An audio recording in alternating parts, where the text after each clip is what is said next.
Hello పిల్లలు, ఈరోజు మనం ఒక మంచి కథను తెలుసుకోబోతున్నాము. ఆ కథ పేరేమనగా కృతజ్ఞత. మాధవాపురంలో రామదాసు అనే హరిదాసు ఉండేవాడు. ఆయన యువకుడిగా ఉన్నప్పుడు హరికథలు చెబుతూ సంపాదించేవాడు. వయసు మీద పడడంతో హరికథలు చెప్పలేక దగ్గర గ్రామాలకు వెళ్ళి భిక్షాటన చేసుకుంటూ బతుకుతున్నాడు. ఒకరోజు పొరుగురికి భిక్షాటనకు పోయి సాయంత్రం వేళకు ఇంటికి తిరిగి వస్తుంటే అతనికి కాలికి గాయమై కావు కావుమని అరుస్తున్న కాకి కనిపించింది. రామదాసు దాన్ని చూసి అయ్యో అనుకొని ఇంటికి తీసుకువచ్చాడు. కాలికి ఆకుపసరు వేసి కట్టాడు. అలా 4 రోజులు చేసేటప్పటికి అది కాస్త నడవసాగింది. కానీ ఇల్లు వదిలిపెట్టి పోకుండా వాళ్ళు వేసే మెతుకులు తిని అక్కడే ఉండసాగింది. ఎండలు బాగా ముదరడంతో భిక్షాటనకు పొద్దున్నే పోయి ఎండ తగలక ముందే ఇంటికి తిరిగి వద్దామనుకున్నాడు రామదాసు. అందుకని తెల్లవారక ముందే నిద్రలేచి ముఖం కడుక్కుందామని తొట్టె వైపుకు వెళ్ళాడు.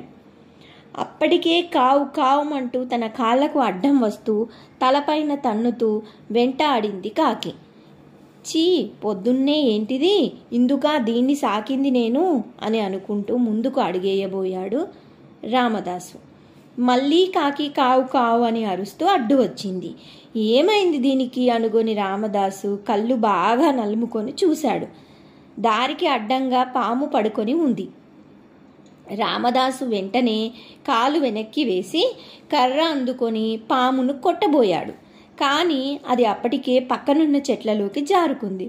అయ్యో, ఈ కాకి అరవకపోయి ఉంటే పాము పైన కాలు వేసుండేవాణ్ణి, అది నన్ను ఖచ్చితంగా కాటు వేసి ఉండేది, ఇందుకేనేమో ఈ కాకి అరిచింది అని దానివైపు చూశాడు. అది చెట్టు కొమ్మ మీద కూర్చొని ఆయన తనకు చేసిన మేలుకు ఈ పాటి సాయమైనా చేయగలిగాను కదా అన్నట్లుగా కృతజ్ఞతాభావంతో రామదాసు వైపు చూసింది. పిల్లలు, ఎలా ఉంది ఈ కథ?